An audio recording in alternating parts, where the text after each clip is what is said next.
persiapan. Lagian sekarang langsung kita tugas berat seperti UKT dan sebagainya. Lagian akan kemarin kasih tugas juga berupa munas. Nanti hari itu ada munas, musyawarah nasional.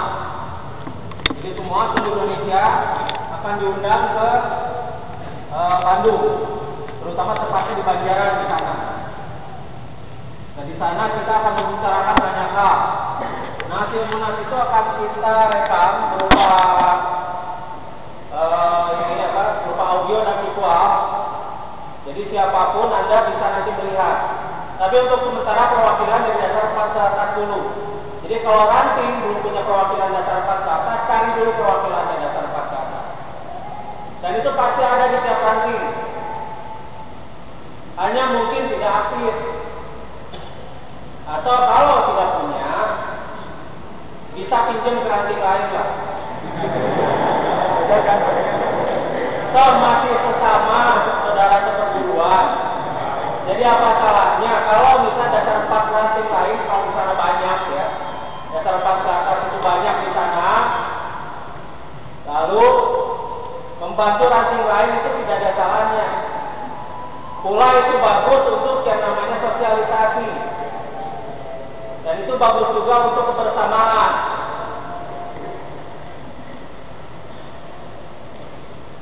Kalau perlu juga tiap ranting bertukar dasar 4, dasar 5, dasar 6-nya.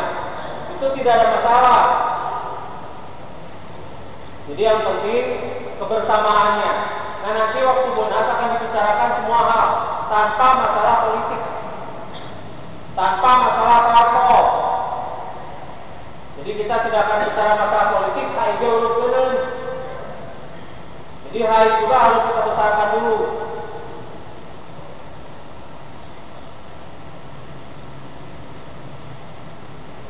Terutama masalah keberagaman. Jurus beda. Padahal akan sudah menyebarkan PCD-nya. PCD gerakan-gerakan. Jadi jurus-jurus itu beda. Nah nanti di ujian itu semuanya harus relatif sama. Dan mungkin nanti pada bulan April, insya Allah,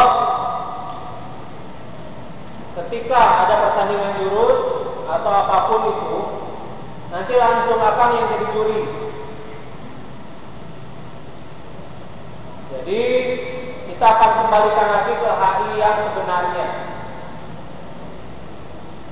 Jadi HI sekarang itu sudah terlalu banyak yang tidak sesuai dengan yang kita harapkan. Dan bahkan ada juga yang diberikan golongan baru. Misalnya ada Samapta, Gaya Insani. Kalau yang sudah lama itu Anur. Terus Salatul Hikmah, banyak lah. Yang sebetulnya dari HI itu banyak. Mereka menyimprot ilmu HI dan kemudian bikin ilmu baru. Nah makanya sekarang HI harus kita kembalikan lagi ke kitabnya sebagai HI yang sebenar-benarnya HI. Dan mungkin latihan-latihan pun nanti setelah padepokan ada, itu tiap hari harus ada yang berlatih. Tidak boleh padepokan itu kosong. Anda silakan di sana gratis. Mau mondok, asal jangan bawa keluarga terus pindah kontrakan.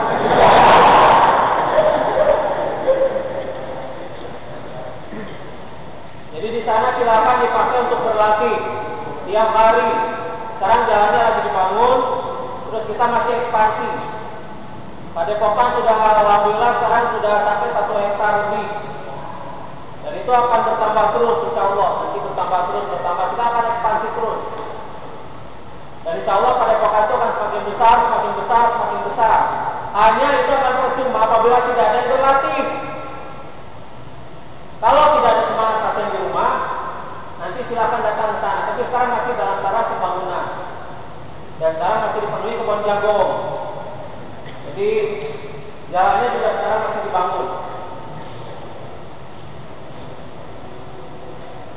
Nanti untuk pengumuman yang tadi detailnya silakan lihat di website HI. Jadi mungkin karena akan tidak sempat lagi balas Koserba, karena semakin hari kasus itu semakin banyak. Makin bertambah bukan makin berkurang ya. Orang-orang yang kita dibantu dari jarak jauh itu makin banyak, bukannya makin berkurang. Jadi maaf Akang belum bisa jawab Koserba. Makin bertumpu kasus. Karena yang sudah selesai kasih tahu orang lain. Ini selesai kasih tahu ini, selesai kasih tahu ini, terus. Jadi ribut bukan Akang. Jadi akan memprioritaskan orang-orang yang memang perlu dibantu dulu. Kalau pertanyaan-pertanyaan di Koserba, yaitu kemarin akan sempat jawab lagi kan soal aplikasi Al-Quran. Nah, sekarang kan sudah sempat jawab lagi. Sekarang masih tembak-tembak terus. Jadi wayahnya akan belum sempat lagi balas Koserba. Forum berbahasa. Dan Koserba itu ternyata mengaksesnya banyak sekali. Bukan untuk ngasih pertanyaan, tapi hanya sekedar melihat-lihat. Dan itu kebanyakan dari pihak luar. Mereka makin merasa aneh melihat HI. Itu masalah. Ini fitnah buat kita. Gak apa-apa. Itu poin buat kita di akhirat. Jadi kalau misalnya Anda merasa anggota HI dan orang lain yang fitnah kita, alhamdulillah. Jadi Anda nanti kalau kurang pahala atau kurang di akhirat, kurang amal, Anda bisa mengklaim dari pengfitnah itu. Makanya mereka dinamakan orang-orang yang bangkrut. Iya. Mereka itu orang-orang yang bangkrut. Dan itu tidak kurang dari pemuka-pemuka agama yang berfitnah hal itu. Jadi alhamdulillah kita bersyukur kita difitnah. Karena fitnah mereka adalah poin buat kita nanti di akhirat. Ada yang mengatakan hai sesat, silakan. Yang mengatakan hai ini itu dan sebagainya, silakan. Apalagi kalau satu pesantren, sebuah pesantren sudah mengatakan hai itu sesat, alhamdulillah. Jangan marah, hadapi dengan alhamdulillah. Karena kalau kita menghadapi dengan ini, bukai urusan panjang. Dan dosa dia berkurang karena kita butuh. Jangan biarin saja. Jangan menggunakan emosi. Jadi kalau misalnya ada yang berkata begitu, kita konfirmasi dulu, benar ngomong itu, apa buktinya, itu aja. Kalau misalnya dia masih tetap jujur, ya sudah biarin aja, itu fitnah. Dan itu poin buat kita. Karena orang itu melihat kita bagaimana. Akhirnya yang jelek dia juga. Masyarakat melihat. Waktu itu kan dibahas soal alasan serupa. Itu juga banyak fitnah. Gak apa-apa. Yang penting kita mah kenyataan saja. Alat itu ada, alat itu sudah dipakai, dan alat itu terbukti bisa berfungsi. Ya sudah, mereka sudah mengerti. Kita jelaskan pun susah. Begini, alat anti gempa adalah alat untuk memperkuat molekul tanah. Karena molekul tanah itu bergerak secara dinamis dan sebagainya, bla bla bla bla. Mereka itu akan ngerti. Bagaimana itu molekul tanah direkayasa dengan gelombang? Akan mengerti.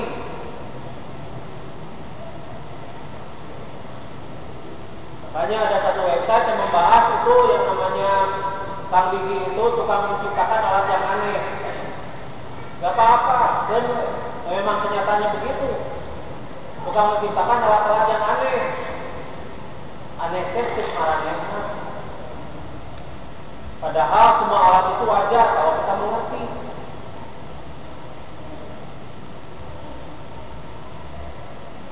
Wajar kalau kita mengerti si fungsi dan bagaimana cara kerjanya. Yang merendah sih, tapi nggak rasa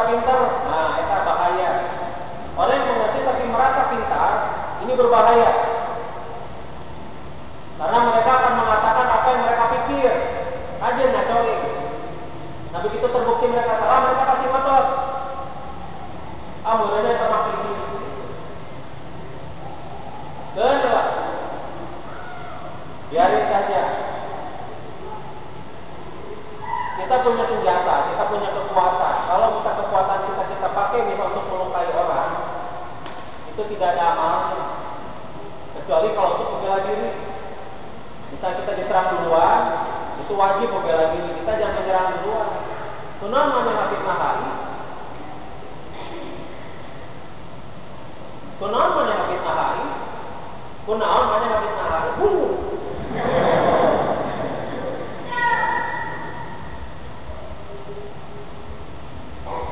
Nah, ini akan berkurang amal kita. Jadi semakin kita punya kekuatan, tanggung jawabnya pun akan semakin besar. Semakin kita punya power, tanggung jawabnya pun nanti akan semakin besar pula. Karena kekuatan kita itu harus dikendalikan dengan tanpa emosional. Mus, ayolah sesieu. Mus. Memang sulit sekali untuk mengendalikan amarah itu. Terutama kalau kita sudah terlatih memanjakan ego kita. Tapi nombor itu tuh memanjakan ego. Karena kita merasa dirugikan dan kita merasa terganggu dan kita punya senjata. Jadi senjata kita gunakan untuk menghajar orang itu dengan alasan kita memberi pelajaran. Padahal mah bukan. Padahal mah ngalahiakeun kampek. Dan kita akan merasa kuat kalau orang itu tersiksa. Nah ini, makanya kenapa Sayyidina Ali gak jadi membunuh lawannya ketika lawan itu menghindari dia. Karena dia membunuh karena amarah, bukan karena Allah lagi. Kekuatan kita hanya kita gunakan karena Allah. Ini yang berat. Kalau digunakan karena amarah, itu dosa. Kalau kita membela orang itu dan si orang itu hak untuk kita bela, orang itu diserang, kita membantu, tidak apa-apa. Silakan.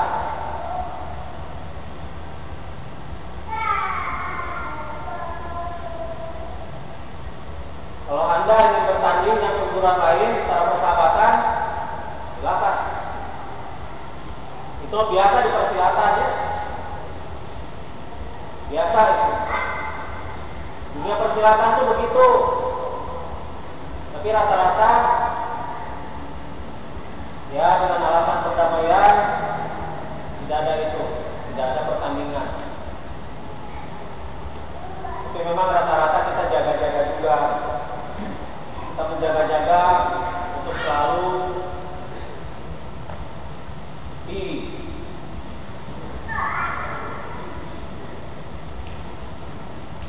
dan mungkin insya Allah nanti pengurus akan mengupload itu secepat mungkin pengurus yang tadi.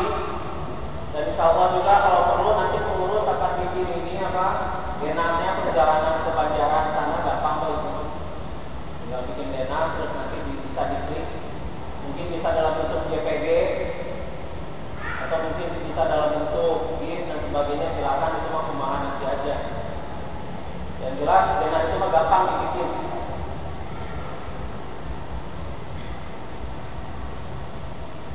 Oke, kalau juga gampang itu. Nanti kalau bisa pengurus tanya-tanya mah tanya ini aja, apa aja lah. Dena-denanya bagaimana. Ada yang ditanyakan? Oh, cuma sedikit laga. Oh iya, ya. Banyak yang tidak tahu itu aja. Nah, nanti mungkin ada ini SMS ini apa? Ya semacam ya lah info, tapi lewat SMS dan itu nanti didaftarkan per ini daftar aja nanti. Mungkin daftar juga bisa lewat website atau bisa lewat nanti ada hotline SMS itu pengurus. Itu mudah lah insya Allah. Kemudian ada lagi, tapi itu kita masih dalam sana ya, masih dalam proses pematangan. Dan tiap ranting diwajibkan ada minimal satu untuk ini untuk sebagai suapnya atau sumber informasi, suap. Ya semua tahu. Insya Allah nanti kapan lagi tanggal berapa? Bulan depan? Nah, kalau bisa mas bulan sekali, jangan lewat Februari. Gak apa-apa, bulan bahasa, bulan ya. Bulan 3. Yuk 3 di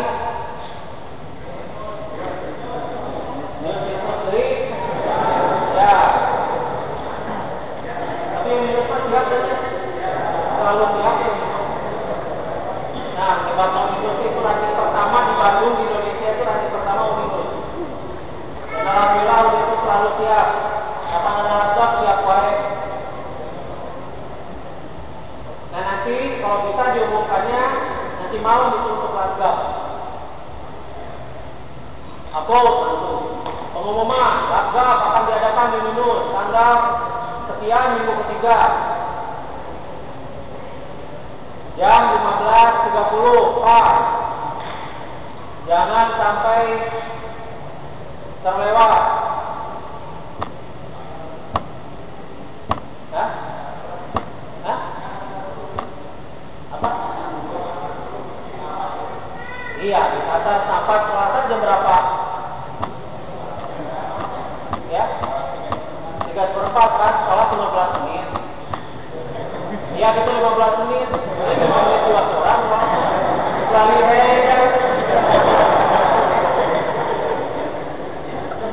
jurusan mantra.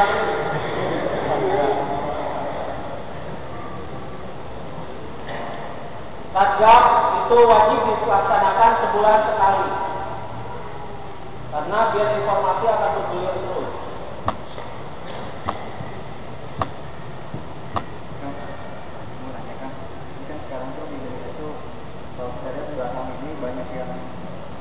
Orang-orang yang misalnya sesudah Nabi Muhammad ya, pendapat ini gimana? Sampai di Indonesia itu banyak banget. Sebetulnya bukan hanya di Indonesia saja mengaku-ngaku Nabi setelah Nabi Muhammad. Di Pakistan, di India, di Amerika, di Eropa, di mana seluruh dunia itu ada. Tapi karena informasi ini di Indonesia dan kita orang Indonesia, dia seolah-olah banyak di kita. Padahal tidak. Di kita mah cuma sedikit. Kalau di seluruh dunia itu di ini apa? Di Iran juga ada. Sama. Cuma bedanya kita ada yang membiayai.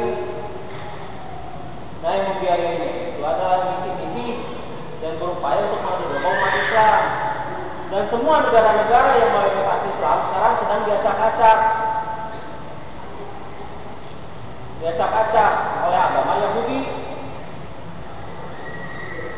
Dan agama Yahudi ini dukungannya kuat karena didukung oleh Bani Israel. Bani Israel ini yang menguasai Amerika dan menguasai PBB, dan mereka juga yang menguasai pendanaan luar untuk mengadu domba ke agama agar agama Vatikan itu yang kuat. Jadi yang mengadu domba itu adalah orang-orang yang ingin menguasai dunia.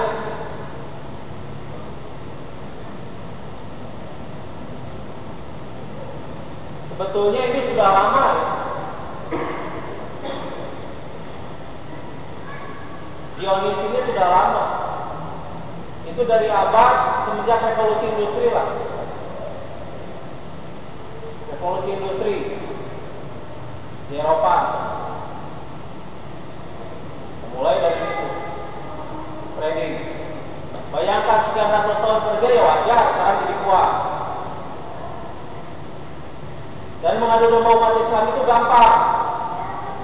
Tinggal sempil saja egonya. Adu lah. Beda ayat saja, beda nada aja ketika sholat itu bisa jadi fatihah. Islam itu begitu. Karena kita tidak dididik untuk betul-betul sholat dan bersabar.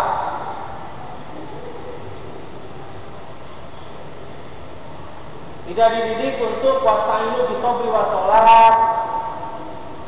Jadikanlah sabar dan sholat sebagai penolongmu. Kenapa disebut sabar dulu bukan sholatnya? Nah, sholat itu sarana latihannya. Sabar itu intinya. Sabar itu bukan berarti kita diam saja. Bukan berarti kita diam saja. Tapi sabar itu kita bisa mengendalikan semua yang kita mampu. Kita bisa mengendalikan semua yang ada dalam diri kita dan yang di luar kita. Jadi kita bisa melihat momen. Sabar itu berarti kita bisa mengendalikan hawa nafsu kita. Dengan terkendali itu kita bisa melihat lowongan-lowongan itu bisa kelihatan. Nah, itu rahasia yang dipakai oleh mereka yang membesarkan agama Yahudi.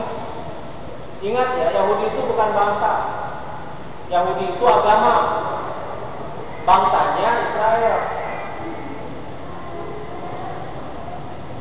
Karena Rasul terakhir bukan dari Bani Israel, makanya mereka tuh gitu.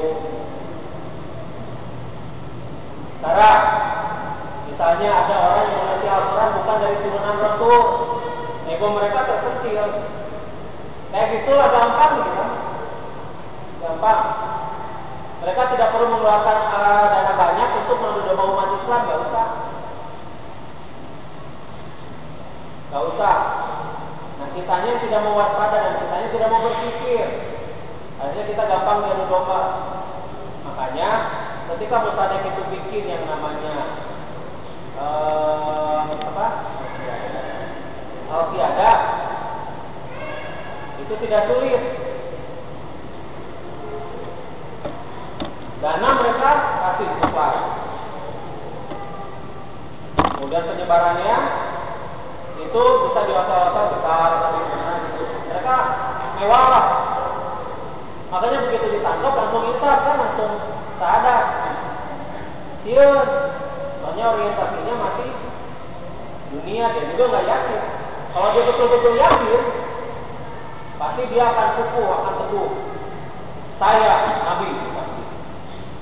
Misalnya Allah tadi itu bilang saya Nabi, dan dia yakin.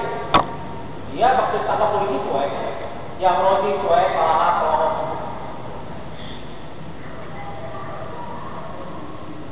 Tapi karena dia sendiri gak yakin dan dia yang mengendalikan, ya pasti begitu tertangkap langsung keadaan. Sallallahu alaihi wasallam.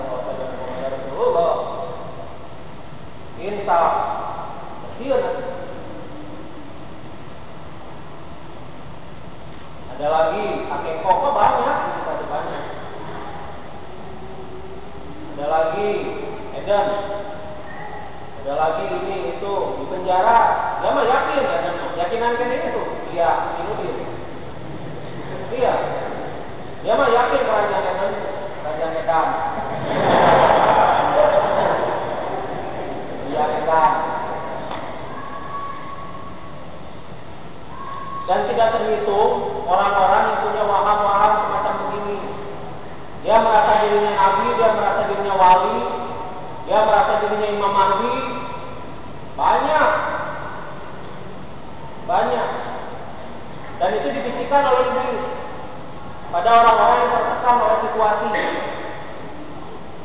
Mereka tertekan oleh situasi, mereka tidak mampu berbuat sesuatu, akhirnya mereka ulang-ulang, mulai muncul skizofrenia, bisikan-bisikan.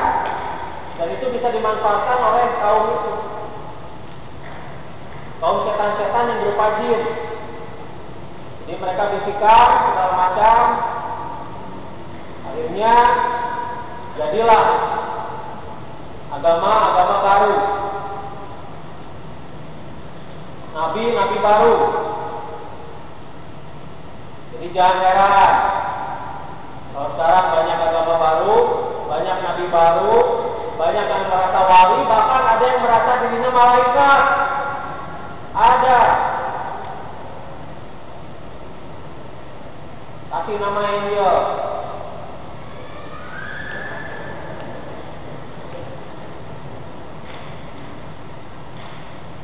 Nah, ada lagi pertanyaan? Duluan aja.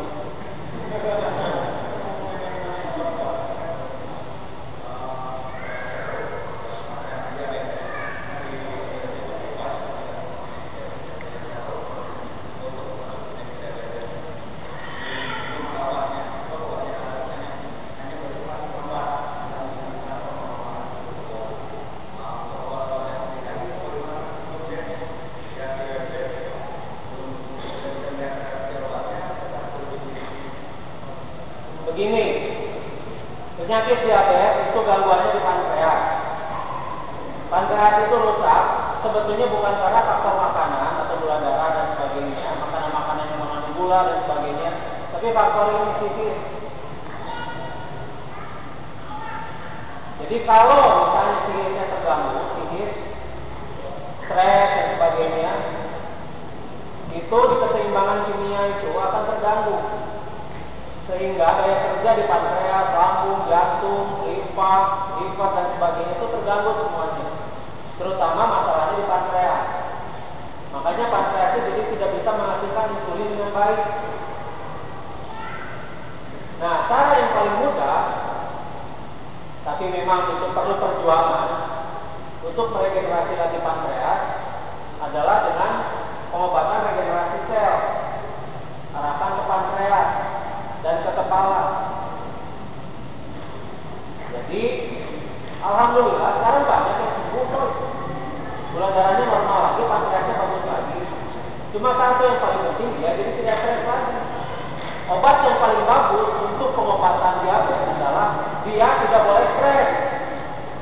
Karena penyebab utama diabetes adalah itu, kecuali kalau diabetes itu sejak lahir ada yang terkena itu gangguan di pankreas sejak umur dari kecil ada dan akan pernah mengalami masalah itu. Dan itu yang sulit. Kalau yang sudah besar, sudah jebrok, sudah 20 ke atas, sudah 40 ke atas, itu pankreasnya terganggu, insulinnya terganggu, itu masih bisa dibantu. Penyebab utamanya adalah stres. Nah, itu yang tidak pernah dibahas di kedokteran. Makanya kenapa jadi sulit? Karena penyebab utamanya itu tidak pernah diurus. Stres. Karena penyakit gula itu hanya bisa terjadi kalau seorang itu stres, dan orang itu dari stres itu tidak pernah olahraga terus. Makanya sampai sekarang tidak ada obatnya, karena mereka masih belum menemukan obatnya. Alhamdulillah di kita sudah ada obatnya. Satu, bebaskan dia dari stres dulu. Terus kedua, pakai regenerasi sel. Terus ketiga, ada yang namanya kubadar. Itu obat yang bisa digunakan untuk mengobati. Sembuh urusan Allah. Kalau dikatakan bahwa diabetes itu belum ada obatnya, insya Allah ada. Karena Allah menciptakan berpasangan. Ada sakit, ada obat. Tinggal bagaimana cara kita berpikir dan menemukan obatnya itu.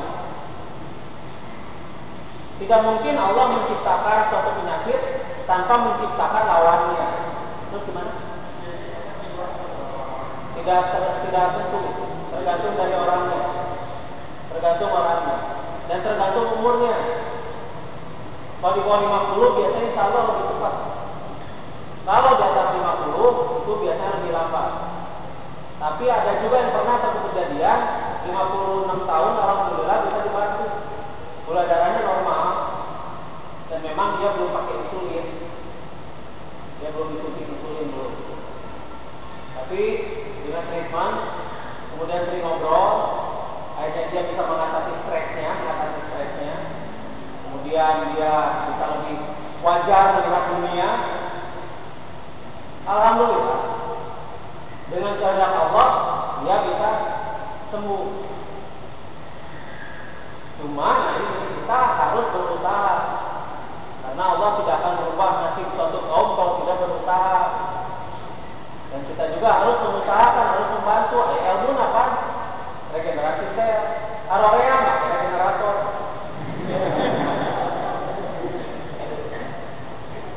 Regenerator memang bisa berfungsi untuk meregenerasi sel-sel pankreas yang rusak atau sel apapun di tubuh yang rusak. Memang regenerator itu pilihan terakhir lah ya. Kalau misalnya untuk kasus-kasus yang kita anggap sulit, itu regenerator juga sudah dianggap aneh. Banyaklah kasus sekarang sedang diguncingkan di kalangan ilmuwan. kalangan ilmuwan-ilmuwan, kalangan para profesor, doktor dan sebagainya. Itu mah ini cuma utopi, itu cuma mimpi, biarin aja. Urusan kita masyarakat itu bukan mereka. Yang penting ilmu kita bisa dipakai masyarakat. Kalau misalnya mereka tidak suka, ya silakan. Mungkin mereka tidak suka penemuan baru ditemukan oleh guru silat. Ya salah mereka sendiri. Kenapa tidak mengkaji Al-Quran itu dalam? Tidak mengkaji Al-Quran itu dalam. Sengaji naon. Jadi kebanyakan orang itu naon bukan ngaji. Naon dilanggakeun gitu sepanjang pondok. Jadi seperti kita menyanyi tanpa kita mengenal isinya. Kamu ketahuan.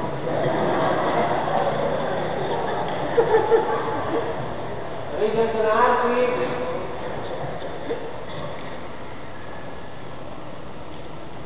Nah terus banyak juga kalangan ulama yang cuma ini nggak mungkin katanya. Mana itu di ayat ini katanya untuk mereka genetik nggak ada itu, cuma karangan aja itu orang itu. Ada yang bisa bicara begitu ada. Silakan. Mungkin Allah belum membukakan kepalanya, otaknya, bukan hatinya ya. Hati mah di sini. Karena qalbu, yang namanya qalbu itu adalah manifestasi otak yang paling dalam. Makanya suka distilahkan sudur. Sudur itu bukan jantung, bukan dada, bukan hanya itu, tapi lebih dalam lagi. Jadi istilahnya itu qalbu, yang namanya qalbu itu adalah manifestasi otak yang paling dalam, di mana di dalamnya terdapat yang namanya moral, yang namanya kebaikan. Segala sesuatu yang kita akan merasa terganggu apabila kita mengganggu orang lain. Itu qalb, bukan qalb. Kalau qalb, logo.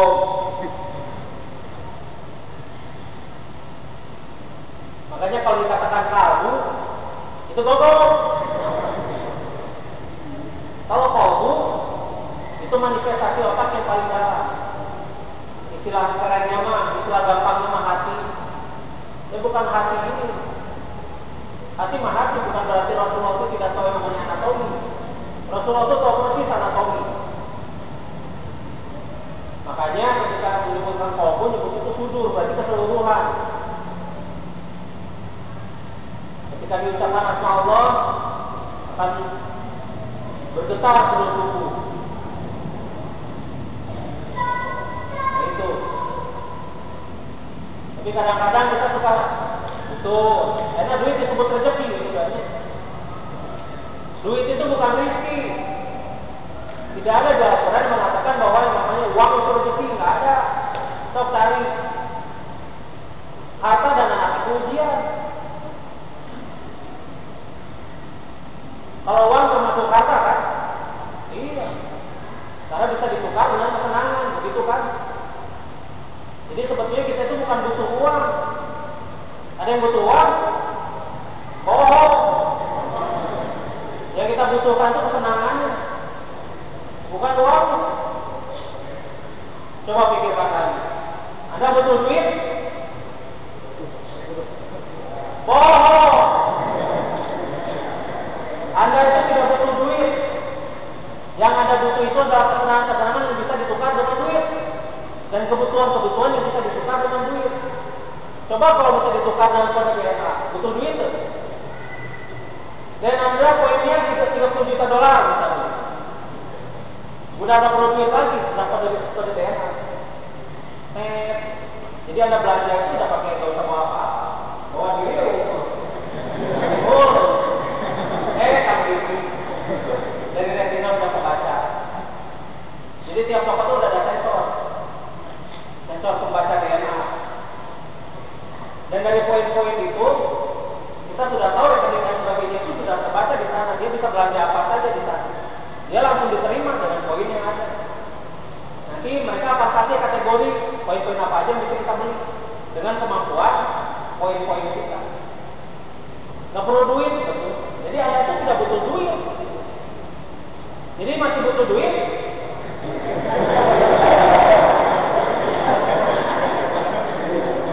Yang Anda butuhkan itu bukan duit. Sekali lagi bukan duit, yang Anda butuhkan itu bukan uang. Tetapi kesenangan yang bisa ditukarkan itu.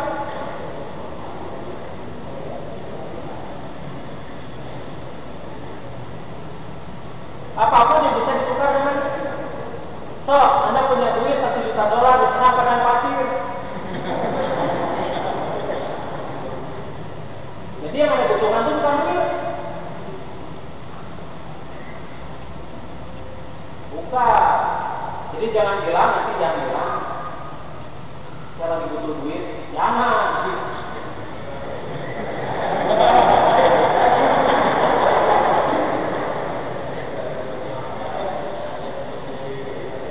Saya lagi punya utang, dan utang saya itu bisa lunas dengan alat tukar yang berupa uang.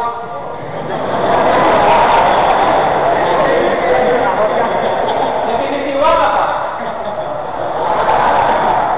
Alat tukar yang resmi kan? Yang resmi.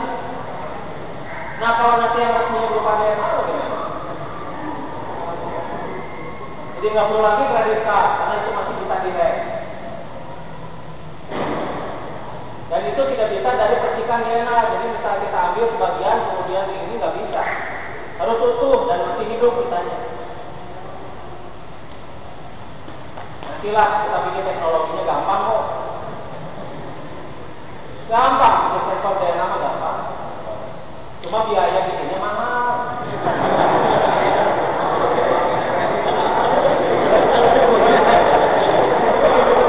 Tapi kan nggak bilang duit kan? Biaya. Dan biaya itu bisa dengan misalnya bukan dengan duit. Bisa kita usahakan dengan membuat sendiri. Karena bahannya juga beda. Bahannya itu belum ada. Jadi kita harus bikin sendiri.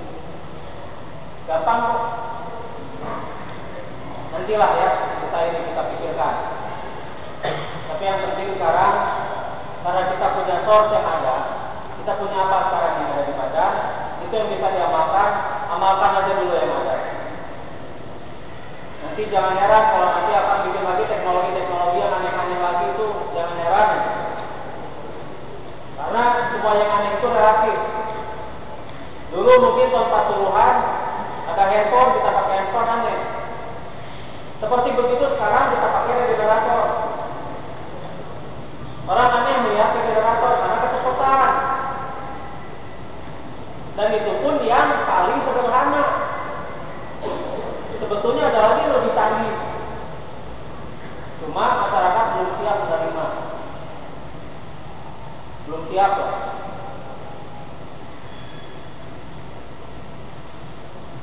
Ya, setelah kita buat.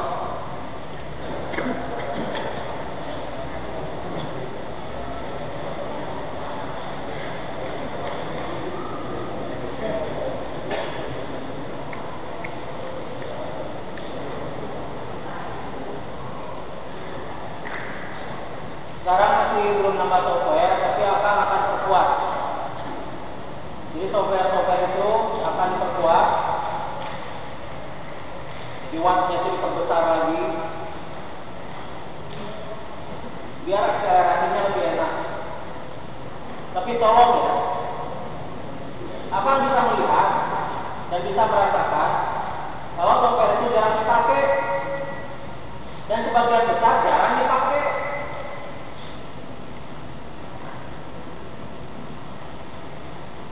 Bagian besar hanya untuk dikoleksi, tapi nggak apa-apa. Kita siap-siap aja nanti ditanya di akhir-akhir ya. Nah, kamu nggak akan nyalahin. Kenapa kamu nggak pakai software? Nggak akan nyalahin. Cuma tolonglah diamalkan, itu aja. Silakan diamalkan.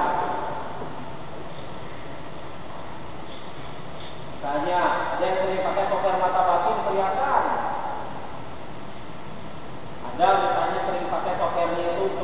menghindari emosi ada. Jadi dia sering mempan.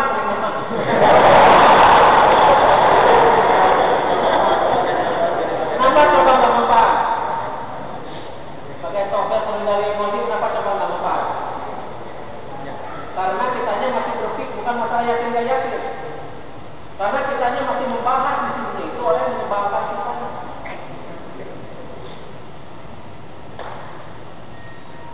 Nah, kalau kita pakai software pengendali emosi, di sini sambil kita tarik nafas panjang, terus perlahan-lahan sambil itu pakai softwarenya. Terus coba kita lihat si orang yang bikin kita emosi itu. Apa sih yang sudah dia lakukan sama kita? Apa yang dia lakukan pada kita itu jadi merugikan kita itu apa? Nah, di sana kita harus masuk ke program pengampunan diri. Jadi kalau misalnya kita masih marah sama orang itu, bayangkan saja orang itu tiba-tiba ini memanjang, keluar jawab, dan soalnya anu teboga kedoma ayam.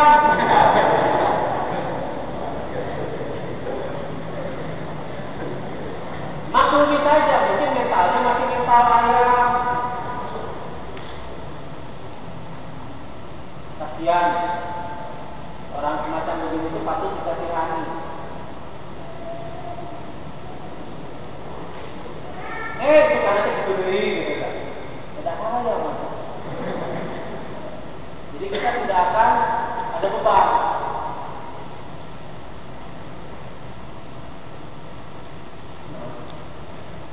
Ya. Perkenalan pengurus baru aja nanti daripada nanti setelah ditransfer bubar.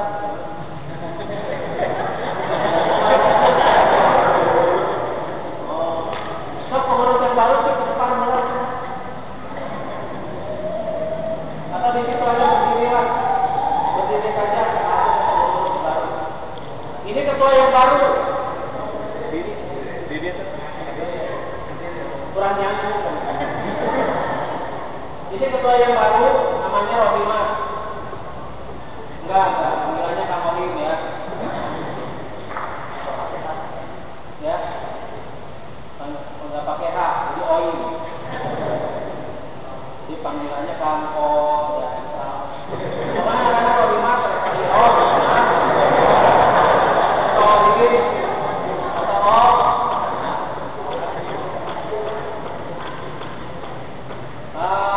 coba pengurus yang baru silakan berdiri di belakang aja nggak apa-apa. Untuk berdiri aja. Sampai senasi Ngaliuk.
Nanti susunannya ada di sana. Ya, kita perkuat.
Ya, sementara lihat